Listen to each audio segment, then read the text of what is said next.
오늘의 말씀은 고린도전서 11장 23절부터 29절입니다.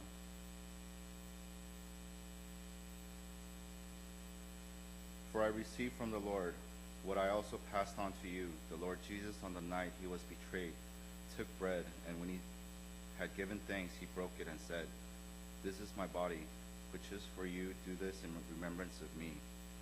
In the same way, after supper, he took the cup, saying, "This cup is the new covenant in my blood. Do this whenever you drink it in remembrance of me. For whenever you eat this bread and drink from this cup, you proclaim the Lord's death until he comes. Therefore, whoever eats the bread or drinks the cup of the Lord in an unworthy manner will be guilty of sinning against the body and blood of the Lord. A man ought to examine himself before he eats of the bread and drinks of the cup. For anyone who eats and drinks without recognizing the body of the Lord eats and drinks judgment on himself." 오늘 우리가 성찬 예배로 하나님 앞에 예배를 드립니다. 그래서 오늘 우리가 이 성찬의 의미를 되새기면서 이 성찬 예식에 참여를 한다면 오늘 이 예배가 우리에게 큰 축복이 될 것입니다. 여러분, 이 성찬식은 사람이 만든 것이 아니라 예수님께서 직접 제정하시고 예수님이 직접 만드신 예식입니다. 올디넨시스라고 하죠. 예식. 예수님이 직접 만드신 예식입니다. 예수님은 십자가에 달리시기 전날 밤에 허리에 수건을 동이시고 이제 제자들을 다 불러 모으시고 그들의 발을 다 씻겨 주셨습니다. 그리고 나서는 이제 제자들과 함께 마지막 6월절의 식사를 나누시는데 빵과 포도주를 나누시면서 이것은 너희를 위한 내 몸이고 새 언약의 피니 이것을 행하여 나를 기념하라고 이렇게 말씀을 하십니다. 여러분, 기념이라고 하는 것이 무엇입니까? 이 기념이라는 말의 의미는 회상하다, 기억하다라는 뜻을 담고 있습니다. 우리는 결혼 기념일이나 어떤 특별한 날이 되면 선물을 준비해 가지고요, 그 선물 속에 선물을 나누면서 그 기쁨을 다시 기억하고 회상하기도 합니다. 마찬가지로 성찬이라고 하는 것은 예수님을 기념하는, 예수님을 기억하라고 만들어 주신 예식입니다. 우리는 예수님의 몸과 피를 상징하는 떡과 잔을 받으면서 먹으면서 예수님을 기억하는 시간, 바로 이것이 성찬식입니다. 여러분, 다시 한번 강조합니다. 매우 중요한 거예요. 여러분, 성찬은 예수님을 기억하라고 주신 것이지 다른 해석을 넣으면 안 됩니다. 흔히들 그런 이야기를 해요. 다른 종교에서는 이 떡과 포도주가 예수님의 몸으로 예수님의 피로 변화된다, 화채설을 믿는 그런 천주교 같은 경우에는 그렇게 이야기를 하기도 합니다. 예수님이 이 떡은 내 몸이요 이 잔은 내 피라고 말씀하실 때는 아직 예수님께서 십자가를 지시기 이전의 일이었습니다. 이미 인간의 몸을 입으시고 예수님께서 떡을 드시고 포도주를 드시면서 이것을 행하여 나를 기념하라, 예수님은 당부하신 것이지 하나의 상징적으로 말씀하고 계시는 것입니다. 우리가 성경에 가서 보면 예수님이 예수님 자신을 가리키실 때에 상징적으로 표현하는 것을 많이 보게 됩니다. 예를 들면 나는 생명의 떡이다 하는 이 말씀은 예수님이 빵 조각이다는 뜻이 아닙니다. 예수님은 생명을 주시되 얻게 하시되 풍성히 얻게 하시기 위해서 이 땅에 오신 것을 강조하시고 나타내시기 위해서 상징적으로 사용하신 것이 나는 생명의 떡이다, 이 말인 겁니다. 나는 양의 문이다 하는 이 말의 의미는 예수님이 하나님의 생명으로 들어가는 길이 되심을 상징적으로 표현하고 있는 것입니다. 마찬가지로 오늘 이 떡과 포도주는 예수님의 몸과 예수님의 피를 상징하는 의미로 이것을 우리가 먹으면서 예수님을 기억하라고 주신 것이, 제정하신 것이 바로 성찬식의 의미입니다. 예수님을 기억하기에 허락하신 은혜의 통로가 바로 성찬식이라고 하는 것입니다. 그럼 우리는 이 성찬식을 거행하면서, 우리는 이 성찬식에 참여하면서 무엇을 기억해야 할까요? 예수님의 어떤 모습들을 우리는 다시금 회상하고 기억하면서 이 성찬식에 참여해야 할까요? 첫 번째로 예수님의 죽으심을 기억해야 합니다. 오늘 26절에 가본 사도 바울은 이렇게 이야기를 합니다. 26절에 이렇게 말씀했습니다. 너희가 이 떡을 먹으며 이 잔을 마실 때마다 주의 죽으심을 그가 오실 때까지 전하는 것이니라. 우리가 성찬식을 거행할 때에 이 예식을 통하여 주님의 몸을 상징하는 떡을 띠고 주님의 피를 상징하는 이 잔을 받을 때에 주님의 죽으심을 오시는 데까지 전하는 것이다. 이 성찬식은 메시지와 같다는 거예요. 예수님의 죽으심을 증거하는 것이다. 이렇게 말하고 있습니다. 여기서 우리가 한번 생각해 볼 수 있습니다. 왜 예수님은 제자들이 예수님의 죽음을 기억하기를 원하셨을까요? 여러분, 우리 사람들은요, 사랑하는 사람들이 이제 죽어서 이 세상을 떠나면요, 그 사랑하는 사람을 잊기 위해서 그들이 사용하던 유품도 정리하고 빨리 될 수 있는 대로 잊으려고 노력을 합니다. 왜? 마음이 아프니까, 괴로우니까 잊으려고 합니다. 그런데 왜 예수님께서는 여러분과 제가 예수님의 죽음을 기억하기를 원하셨을까요? 왜 이것이 우리에게 그렇게 소중할 것인가 하는 문제입니다. 우리가 하나님의 자녀로서 누리고 있는 이 모든 것들은 예수 그리스도의 죽음을 통하여 이루어졌다는 사실인 것입니다. 우리의 구원도요, 우리가 하나님 자녀된 이 특권도요, 예수 그리스도의 죽으심을 통하여 우리 가운데 이루어졌기 때문에 예수님은 예수님의 죽으심을 우리가 기억하기를 원하고 계시는 것입니다. 저는 종종 이렇게 식당에 가다 보면요, 그 식당에서 식사를 하다 보면 저도 모르게 누군가 저의 식사비를 대신하여 지불해 주는 그런 사랑을 입을 때가 있습니다. 저는 전혀 생각지도 못했는데 누군가 저의 식사비를 이렇게 대신 지불해 주는 거예요. 그러면 그 서빙하시는 웨이트레스가 저에게 와서 그런 이야기를 합니다. 저기 앉아 계신 저분이 식사비를 내셨어요. 또 제가 목사인 걸 아는 분은 그래요. 목사님, 저기 계신 저 앉아 계신 저분이 식사비를 대신해서 내주셨습니다. 그럼 저는 깜짝 놀래가지고 도대체 어떤 분인가를 일어나서 그분을 바라보면 뭐 어떤 교회 성도님일 수도 있고 또 제가 아는 분일 수도 있죠. 어쨌든 참 그런 사랑을 입을 때는요, 왠지 모르게 죄송해요. 왠지 모르게 미안해요. 내가 밥값을 낼 수도 있어요. 내가 내 돈으로 식사를 하려고 그 식당에 들어간 건데 나를 대신해서 그분이 식사비를 내주니까 왜 그렇게 미안한지 모르겠어요. 너무나도 고마워요. 너무나도 감사해요.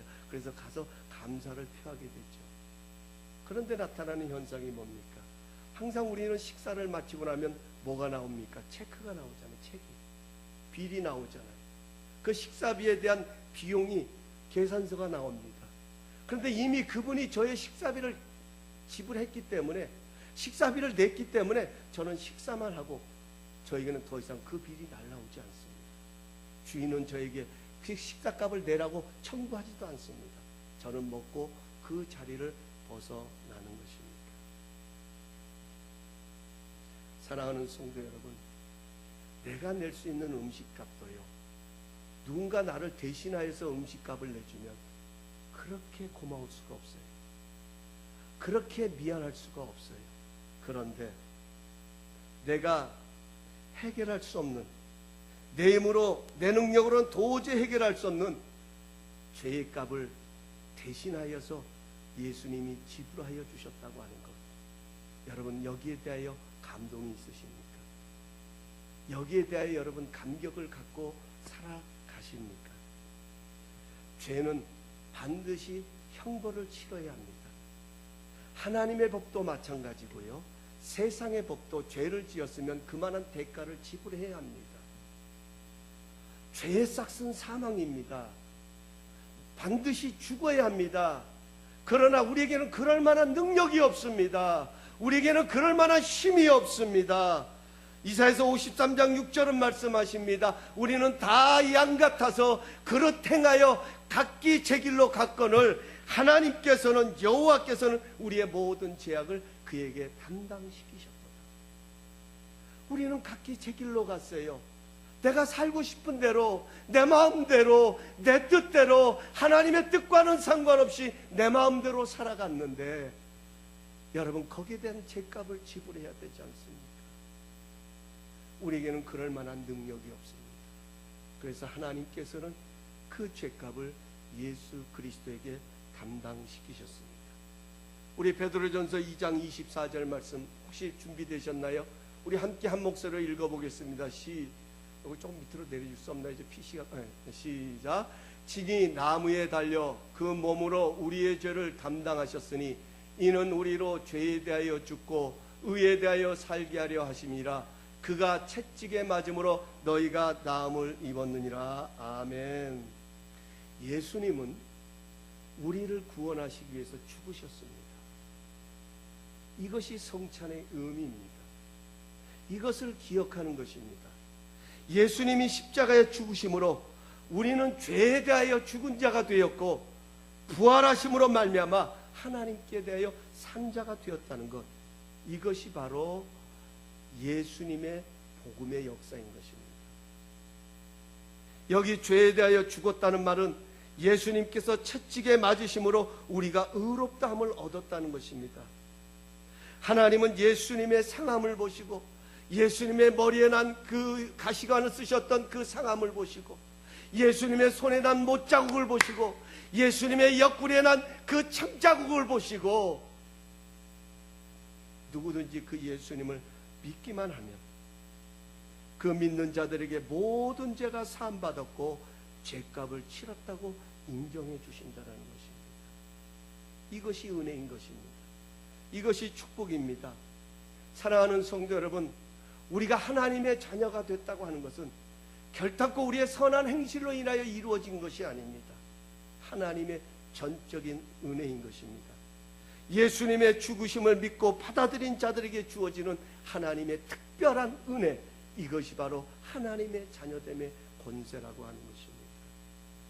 오늘 이 성찬 예식은 예수님의 죽으심을 기억하는 것입니다. 그분이 왜 죽으셔야만 했는가? 예수님의 죽으심이 나와 무슨 관계가 있는가?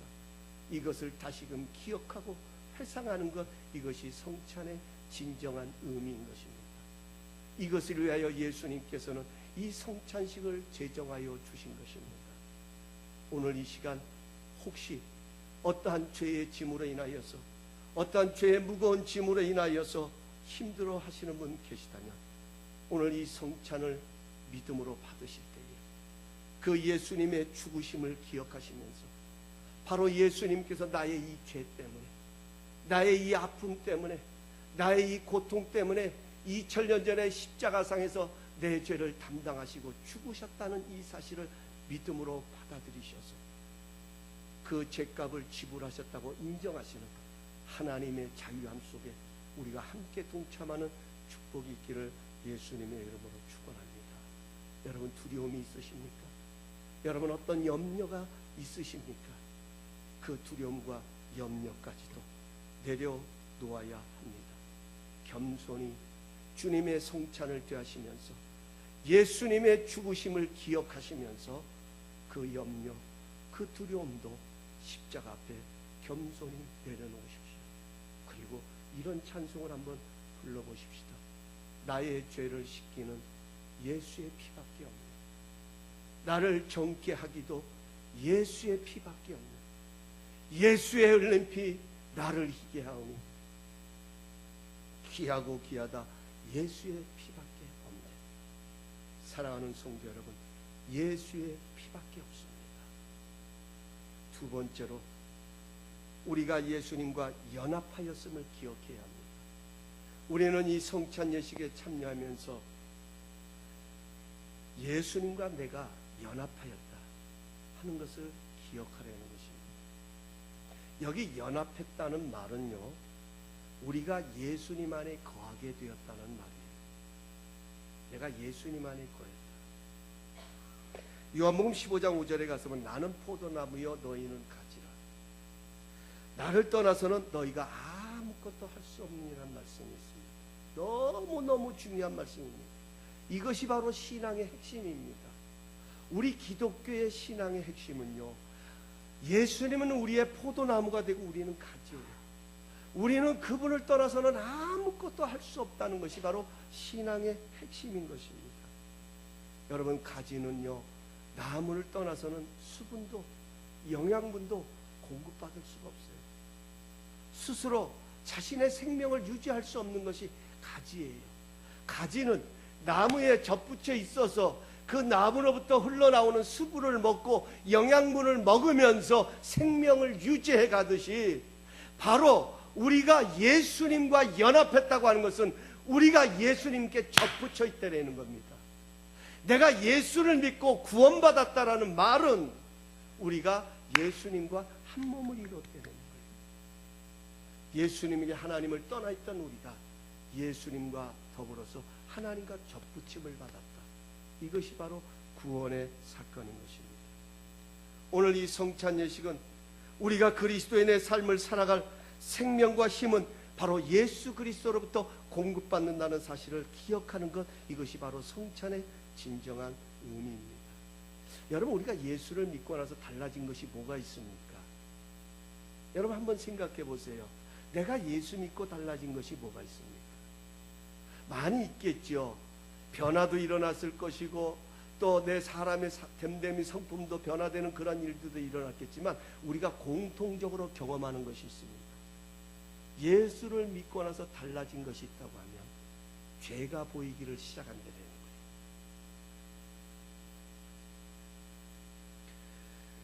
여러분, 내가 예수 믿고 나면 나는 선을 행하고 싶고 하나님의 뜻 가운데 살아가고 싶고 정말 하나님이 기뻐하시는 일을 행하는 것이 내 인생의 최고라는 것을 느끼잖아요.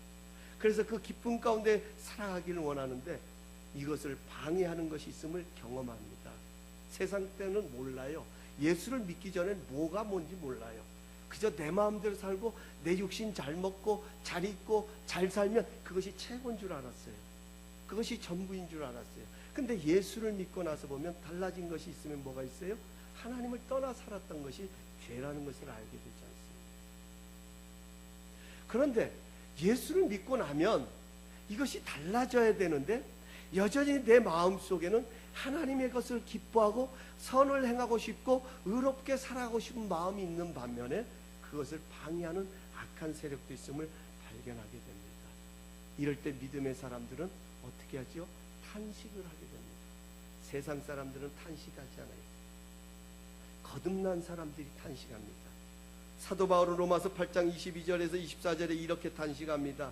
내 속사람으로는 하나님의 법을 즐거워하되 내 지체 속에서 한 다른 법이 내 마음의 법과 싸워 내 지체 속에 있는 죄의 법 아래로 나를 사로잡아 오는 것을 본도다. 오라 나는 곤고한 사람이로다. 이 사망의 몸에서 누가 나를 건져내랴. 여러분, 여기 오라 나는 곤고한 사람, 여기 나는 누구를 가리킵니까? 사도 바울을 가리키는 거예요. 그리스도인을 가리키는 거예요. 예수님을 믿고 그 말씀대로 살려고 하면 할수록 이런 탄식이 나오게 됩니다. 우리가 의롭게 되기를 바라시는 하나님의 소원과 그렇게 살지 못하는 자신의 연약함의 틈새가 너무나도 넓기 때문에 이러한 탄식들이 울러나오게 됩니다. 우리는 죄에 대하여 죽었는데 우리 속에는 죄의 뿌리가 여전히 남아 있습니다. 죄를 범하는 습관들이 남아 있습니다. 여전히 죄를 범하던 옛날로 돌아가려는 옛 모습이 남아 있습니다. 이럴 때 오라 나는 곤고한 사람이로다. 내가 예수 믿고 변화되기를 원하는데 왜 나는 여전히 이 자리에 머물러 있어야 하는가? 누가 이 사망의 몸에서 나를 건져낼 수 있는가? 이것이 바로 믿음의 사람들의 탄식인 거예요. 여러분들은 전혀 그런 탄식을 안 하시는 분들 같아요. 항상 의롭게 사시기 때문에. 목사인 제 자신도 이런 탄식을 할 때가 있습니다. 하나님의 기름 부심을 받은 종입니다. 평생을 하나님을 위해 살겠다고 작정하고 하나님의 뜻 안에 살기를 몸부림치지만 때로는 제 안에도요 미워하는 마음이 있을 수 있고 누군가를 원망할 때도 있고요 불평할 때도 있고요 힘들고 어려운 상황을 만나면 하나님을 의심할 때도 있는 거예요. 그럴 때 그런 나의 모습을 보면서 얼마나 탄식하게 됩니까? 내가 목사가 맞는가? 내가 정말 이렇게 하나님을 위하여 헌신하겠다고 결단했던 내 모습, 이것이 정말 하나님을 기쁘시게 하는 것입니다. 내가 어떻게 하면 이 사망의 몸에서 내가 벗어날 수 있단 말인가? 어떻게 해야 내가 이 어려움 가운데서 극복하고 나갈 수 있단 말인가? 늘 우리 안에는 이런 탄식이 자리 잡을 때가 있는 것입니다. 바울은 로마서 8장 25절에 이 해결책을 이렇게 제시합니다. 우리 주 예수 그리스도로 말미암아 하나님께 감사리로다. 그런즉 내 자신이 마음으로는 하나님의 법을 육신으로는 죄의 법을 섬기노라. 이 말씀을요 메시지 성경으로 제가 읽어드릴게요. 이렇게 표현을 하고 있습니다. 감사하게도 답이 있습니다. 바로 예수 그리스도께서 그 같은 일을 할 수 있고 또 하신다는 것입니다. 마음과 생각으로는 하나님을 섬기고 싶어 하지만 죄의 세력에 끌려 전혀 엉뚱한 일을 행하는 우리의 모순 가득한 삶 속에 들어오셔서 그분은 모든 것을 바로 세우는 일을 행하셨습니다. 이게 바로 예수님이 우리 가운데 행하시는 역사인 것입니다. 사랑하는 성도 여러분, 예수님 안에 해결책이 있는 것입니다. 우리 인생의 모든 답은 예수님 안에 있습니다. 오늘 성찬을 대하시면서 우리가 분명히 기억해야 할 것은 우리는 주님과 연합되었다는 것입니다. 우리는 주님 안에 있다는 것입니다. 주님을 떠나서는 아무것도 할 수 없다는 것입니다. 오늘도 하나님의 법을 즐거워하려고 하는 우리의 삶을 방해하는 악한 것들은 바로 그 악한 상황을 통하여서 우리는 하나님을 떠나 있는 것처럼, 마치 하나님께 버림받은 것처럼, 하나님은 나와 상관이 없는 것처럼 그 상황을 이끌어 가려고 하지만 우리는 이 성찬을 대하면서 주님의 몸과 주님의 피를 상징하는 이 떡과 잔을 먹고 마시면서 우리는 주님과 연합한 존재이다. 나는 주님 안에 있는 존재이다. 그 어떤 것도 하나님의 사랑에서 빼앗아갈 수 있는 것은 아무것도 없다. 이것을 기억하는 것, 이것이 바로 성찬의 의미입니다. 예수님은 이것을 기억하라고, 이것을 되새기라고, 이것을 회상하라고, 무엇을 붙들어야 할 것인가를 가리키기 위해서 예수님은 이 성찬식을 제정하여 주신 것입니다. 마지막 세 번째로 예수님의 피로 세운 새 언약을 기억해야 합니다. 오늘 25절에 이렇게 말합니다. 식후에 또한 그와 같이 잔을 가지시고 이르시되 이 잔은 내 피로 세운 새 언약이니 이것을 행하여 마실 때마다 나를 기념하라.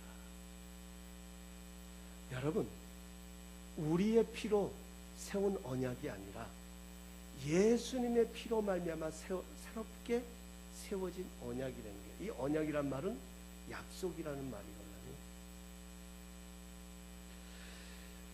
우리에게는 예수님의 피로 말미암아 새로운 약속이 주어졌다는 것입니다. 이 약속이라는 이 단어 속에는 두 가지의 단어가 있어요. 하나는 순데케라는 단어가 있고 디아데케라는 단어가 있습니다. 이 순데케라는 단어는 일반적으로 결혼식을 할 때 사용하는 단어입니다. 또 나라와 나라가 동맹을 맺을 때, 기업과 기업이 어떤 계약을 맺을 때 사용하는 단어가 이 순데케라는 단어입니다. 한쪽에서 약속을 파기해버리면 그 약속은 무효가 되는 것입니다. 여러분, 하나님과 우리와 맺은 이 약속의 관계가, 언약의 관계가 이 순데케의 관계라고 하면 얼마나 불안하겠습니까? 내가 잘못을 하고요, 내가 범죄한다고 하면 하나님이 나의 잘못을 인하여 변해버리고 나를 버리신다고 하면 여러분 얼마나 불안하겠습니까? 나를 구원해 주시겠다고 해놓고 나를 붙잡아 주시지 않는다면 여러분 얼마나 불안하고 초조하겠습니까? 그런가 하면 디아데케라는 단어가 있습니다. 이 약속은 동등한 입장에서 하는 약속이 아니라 일방적으로 하는 약속을 가리키는 것입니다. 하나님이 일방적으로 하시는 약속입니다. 나와 합의해서 내가 너를 사랑해 줄게, 이렇게 합의해서 사랑해 주신 것이 아니라 하나님의 전적인 주권과 하나님의 선하심과 하나님의 의로우심과 하나님의 사랑하심으로 일방적으로 하나님이 선택해서 사랑하기로 작정하신 약속, 이것이 바로 디아데케라고 하는 것입니다. 순데케라는 약속은 얼마든지 타협할 수 있습니다. 내 마음에 안 들면 얼마든지 파기할 수 있습니다.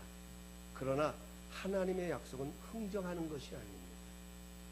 하나님의 약속은 합의하는 것이 아닙니다. 하나님의 약속은 믿느냐 안 믿느냐, 받아들이느냐 안 받아들이느냐, 여기에 문제가 있는 것입니다. 하나님은 절대로 하나님의 약속을 파기하지 않으십니다. 비록 내가 그 약속을 파기했다 할지라도 하나님은 절대로 포기하지 않으십니다. 오히려 하나님은 끝까지 자기의 백성을 불러 모으십니다. 이것이 성경 66권의 이야기입니다. 이것이 하나님의 역사의 이야기입니다. 바로 이 언약의 주인공이 예수 그리스도이십니다. 예수님은 우리의 새 언약의 성취자로 오셨습니다. 누구든지 예수 그리스도를 주라 시인하는 자에게는 하나님의 자녀가 되시는 권세를 주시고 생명을 주셔서 하나님의 유업을 있게 하십니다. 오늘 새 언약의 핵심이 히브리서 8장 12절입니다. 내가 저희의 불의를 긍휼히 여기고 저희 죄를 다시 기억하지 아니하리라 하셨느냐. 오늘 이 성찬 예식은 예수님의 피로 세운 새 언약을 확증하는 시간입니다. 마치 결혼 반지나 약혼 반지가 그것을 낀 사람에게 사랑을 확인시켜 주듯이 떡과 포도주는 하나님의 사랑하심이 우리 가운데 나타났음을 보증하는 것입니다. 우리가 이 하나님의 사랑하심에 뿌리를 내린다고 하면 우리의 신앙은 흔들리지 않을 것입니다. 로마서 8장 37절 39절은 이렇게 말합니다. 그러나 이 모든 일에 우리를 사랑하시는 이로 말미암아 우리가 넉넉히 이기노니 내가 확신하노니 사망이나 생명이나 천사들이나 권세자들이나 현재일이나 장래일이나 능력이나 높음이나 기쁨이나 다른 어떤 피조물이라도 우리를 우리 주 그리스도 예수 안에 있는 하나님의 사랑에서 끊을 수 없느니라. 이제 말씀을 맺겠습니다. 그렇다면 이제 우리는 성찬의 의미, 세 가지의 의미를 담으셔서 예수님이 우리에게 이 성찬을 제정해 주셨는데 우리는 어떻게 이 성찬에 참여해야 할까요? 어떻게 참여할 때 이 성찬이 진정으로 우리에게 은혜로 축복으로 다가올 수 있을까요? 간단하게 두 가지입니다. 오늘 성경에 가서 보면 먼저 자기를 살피라고 말합니다. 여기 살핀다는 말은 돌아본다라는 뜻을 담고 있습니다. 여러분, 이 세상에는요 완전한 사람 없습니다. 이 세상에는 완벽한 사람은 하나님 한 분밖에 없습니다. 죄가 없고 흠이 없으신 분은 예수님밖에 없습니다. 이 세상은 완전한 사람 없습니다. 어떤 사람이 있습니까? 깨닫는 사람이 있습니다. 깨닫고 돌아오는 사람만 있는 것입니다. 오늘 우리가 이 성찬 예식에 참여할 수 있는 것은 우리가 죄가 없기 때문에 참여하는 것이 아니라 오히려 돌아보라고, 예수님의 죽으심을 기억하고 우리가 주님과 연합함을 기억하면서 우리가 예수님의 피로 말미암아 새 언약이 우리에게 주어짐을 발견하고 다시금 자신을 돌아보며 돌아올 자리로 돌아오라고 주님께서 이 성찬 예식을 제정하여 주셨습니다. 여러분 자신을 살피면서 이 주님의 은혜 앞에 나는 어떤 존재인가, 내가 어떻게 살아왔던가, 내 잘못됨을 가지고 실망하고 절망하고 좌절하는 것이 아니라 다시금 이 성찬 예식을 통하여 그 주님의 은혜의 자리로 들어가는 것, 이것이 바로 우리가 성찬에 참여하는 자세고 태도라는 것입니다. 두 번째로는 믿음으로 받아야 합니다. 이 떡과 포도주 자체에는 아무것도 없습니다. 그 말 그대로 빵 조각입니다. 그 말 그대로 포도주입니다. 그러나 이 떡과 포도주에 담긴 이 상징적인 의미를 우리는 믿음으로 받아들여야 합니다. 믿음으로 받지 않는 포도주와 떡은 아무런 의미가 없습니다. 이것은 너희를 위한 내 몸이라는 말씀처럼 예수님의 죽으심이 나를 위한 죽으심임을 믿음으로 받아들여야 합니다. 우리가 예수님과 연합함으로 내가 주님 안에 있음을 믿음으로 받아들여야 합니다. 이것은 내 피로 세운 새 언약이라는 말씀처럼 우리가 예수님의 보혈로 말미암아 영원히 변치 않은 영원하신 하나님의 사랑의 언약 가운데 있음을 믿음으로 받아들여야 합니다. 오늘 이 성찬식이 우리를 사랑하시는 예수님의 사랑을 기억하고 그 사랑 안에 더 깊이 뿌리를 내리는 축복의 성찬이 될 수 있기를 예수님의 이름으로 축원합니다. 우리 잠시 머리 숙여주시기 바랍니다. 이제 우리 성찬식을 거행하겠습니다. 오늘 주님께서 이 성찬식을 우리에게 제정하시면서 세 가지를 기억하게 하십니다. 예수님의 죽으심입니다. 두 번째로 우리는 예수님과 연합하였음을 기억하게 하십니다. 오늘 우리가 머물러야 할 것은 주님 안에 있는 것입니다. 세 번째로 예수님의 피로 말미암아 우리는 새 언약 가운데 영원히 변치 않냐는 영원히 포기하지 않냐시는 하나님의 사랑 안에 있음을 우리에게 약속하시고 제정하신 것이 성찬식입니다. 오늘 믿음으로 주님 앞에 나가시기 바랍니다. 한번 이 시간 이 성찬식을 거행하기에 앞서서 우리 자신들을 다시금 돌아보며 우리가 머물러야 할 자리로 돌아가는 시간 되길 원합니다. 회개할 것을 회개하고 다시금 그 주님의 은혜의 자리로 깊이 들어가는 시간 될 수 있기를 바랍니다.